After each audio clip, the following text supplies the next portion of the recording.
Hello everyone, good morning. কেমন আছো তোমরা সবাই? আশা করছি খুব ভালো আছো, আর আমিও খুব ভালো আছি। তানরপুর লাইফস্টাইল চ্যানেলে তোমাদের সকলকে স্বাগত জানাই। আমি ওর পেতে নিয়ে চলে এসেছি আরেকটি নতুন ভিডিও। তো আজকের ভিডিওটা লাস্ট পর্যন্ত দেখো, আশা করি তোমাদের খুব ভালো লাগবে। তো আমি সকালবেলা ঘুম থেকে উঠে ফ্রেশ হয়ে দেখলাম যে আজকে একটু রোদ্দুর উঠেছে, জানি না বেলা হলে কি হবে। তো ওই জন্য মা জামা কাপড়গুলো ধুয়ে দিয়েছিল। মায়ের শরীরটা অতটাও ভালো নেই, ওই জন্য আমি এখন জামা কাপড়গুলো সব মেলে দিচ্ছি। তো ওই সাইডটাতে মেলেছিলাম কাপড়টা, তারপর দেখি একদম মাটির সাথে মিশে যাচ্ছে, কারণ ধুলো ময়লা লেগে যাবে।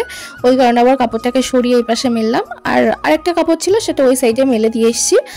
তো অনেকদিন পরে একটু রোদ্দুর উঠেছে, মানে দু একদিন তো বৃষ্টি চলেই যাচ্ছিল, মানে বৃষ্টি হয়ে যাচ্ছিল। আজকে কি হবে জানি না, একটু বেলা হলে। এখন একটু রোদ্দুর আছে, তো ওই জন্য ভাবলাম সকাল সকাল সবগুলো মেলে দিই।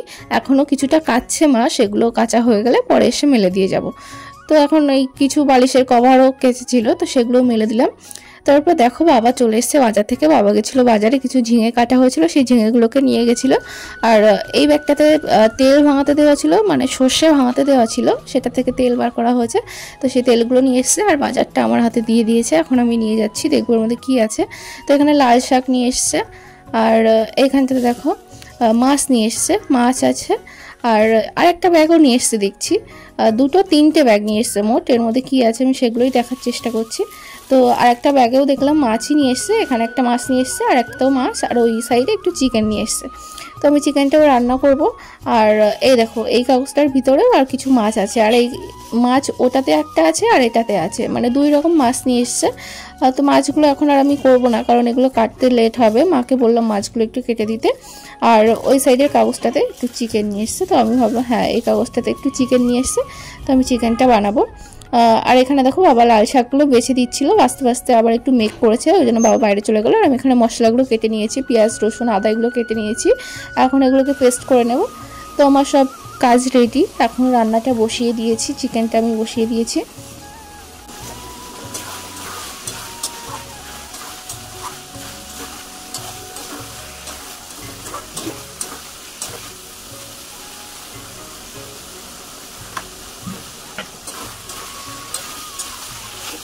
তো চিকেনের আলুগুলো আগে থেকে ভাজা ছিল, সেগুলো দিয়ে দিয়েছি। আর ওই সাইড একটু গরম জল বসাচ্ছি, কারণ মাংসটাও প্রায় কষানো হয়ে গেছে। তো ভাবছি একটু ফুটানো জল দেবো এর মধ্যে, ওই কারণে আগে থেকে একটু জলটা গরম করে রাখছি। আর আমার মাংসটা প্রায় কষানো কমপ্লিট হয়ে গেছে। কষানো কমপ্লিট বলতে প্রায় হয়েই গেছে। তো আমি এখন বাটিতে 2-1 পিস তুলে নেব, নিয়ে একটু দেখবো যে নুন ঝাল কেমন হয়েছে। আজকে একটু ঝাল ঝাল করে বানাবো ভেবেছিলাম, ওই কারণেই আজকে একটু ঝালটা বেশি দিয়েছি। তো এটাই আমি একটু টেস্ট করে দেখছি যে নুন ঝাল সব কিছু ঠিক আছে কিনা। তো দেখলাম না, সব কিছু একদম পারফেক্ট আছে, কারণ আগের দিন রান্না করেছিলাম একটু ঝাল কম হয়ে গেছিলো। ওই জন্য আজকে ভাবলাম একটু ঝাল ঝাল করে বানাই। আর আমি এদিকে রান্না করছি, আর বাইরে ঝেঁপে বৃষ্টি চলে এসছে, মানে প্রচণ্ড বৃষ্টি হচ্ছে বাইরের দিকে। এখন দুপুর টাইম, বৃষ্টিটা নেমে গেছে, প্রায় 10 মিনিট হতে গেছে। আমি রান্না বসিয়েছি, ঠিক তার পরপরই বৃষ্টিটা চলে এসছে। তো আমি এখন ভাবছি বৃষ্টির ভিতরে কীভাবে স্নান করব। আমার রান্নাটা তো প্রায় কমপ্লিট হয়ে যাচ্ছে, আর রান্নাটা শেষ করেই আমি স্নান করব। রান্না করব বলে আমি আর স্নান করতে যাইনি, ভাবলাম একবারে রান্না বান্না কমপ্লিট করেই তারপরে স্নান করতে যাব। তো আমি চিকেনের ভিতরে ফুটন্ত গরম জলটা দিয়ে দিলাম। এর কারণে কী বলতো, খুব তাড়াতাড়ি মানে মাংসটা ফুটে যাবে, রান্নাটা খুব তাড়াতাড়ি হয়ে যাবে। ওই জন্য আগে থেকে একটু ফোটানো জল দিয়ে দিলাম। আর এদিকে আমার মাংসটা তো অলরেডি ফুটে উঠেছে। এর মধ্যে আমি সব কিছু বাটা মশলা দিয়েছি, ওই কারণে কোনো গুঁড়ো মশলা ইউজ করিনি আজকে।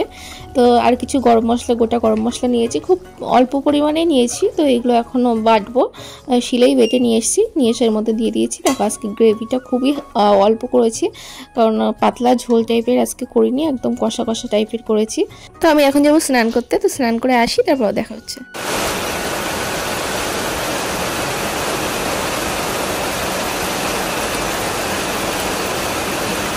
আমি স্নান করে চলে এসেছি, তারপরেও বৃষ্টি থামছে না। আমি যদিও স্নান করতে গিয়ে একটু বৃষ্টিতে ভিজেই গেছি, দেখো চারিদিকে পুরো মনে হচ্ছে ধোয়া ধোয়া হয়ে গেছে, এমন বৃষ্টি হচ্ছে, প্রচণ্ড পরিমাণে বৃষ্টি হচ্ছে। তো তোমাদেরকে একটু দেখায়, দেখো এতটাই বৃষ্টি হচ্ছে, মনে হচ্ছে উঠান দিয়ে পুরো জলের স্রোত যাচ্ছে। আর এইখানটা একটু উঁচু আছে, ওই জন্য এখান থেকে জলটা ঠিক যেতে পারছে না। তো গুড ইভিনিং এভরিওয়ান। তো আমি সন্ধ্যাবেলা চলে এসেছি রান্নাঘরের দিকে। তো এসে দেখি মা তাল সেঁকছে, মানে তালের যে মানে শ্বাসগুলো আর কি কী বলবো বুঝতে পারছি না। তো সেগুলোই মা এখন বার করছে তাল থেকে। তো সেইগুলো এখন বার করে মা আজকে তালের বড়া বানাবে, ওই কারণের জন্য মা এগুলো সব সেঁকে নিচ্ছে। আর আমাদের এই চুবিটাতে করেই ছাকা হয়। আর এদিকে মা তালের বড়া বানিয়ে নিচ্ছে, আজকে রাত্রে তালের বড়া হচ্ছে। তো চলো আজকের মতো ভিডিওটা এখানেই শেষ করছি, দেখা হবে নতুন কোনো একটা ভিডিওর সঙ্গে। ততক্ষণ তোমরা ভালো থেকো, সুস্থ থেকো।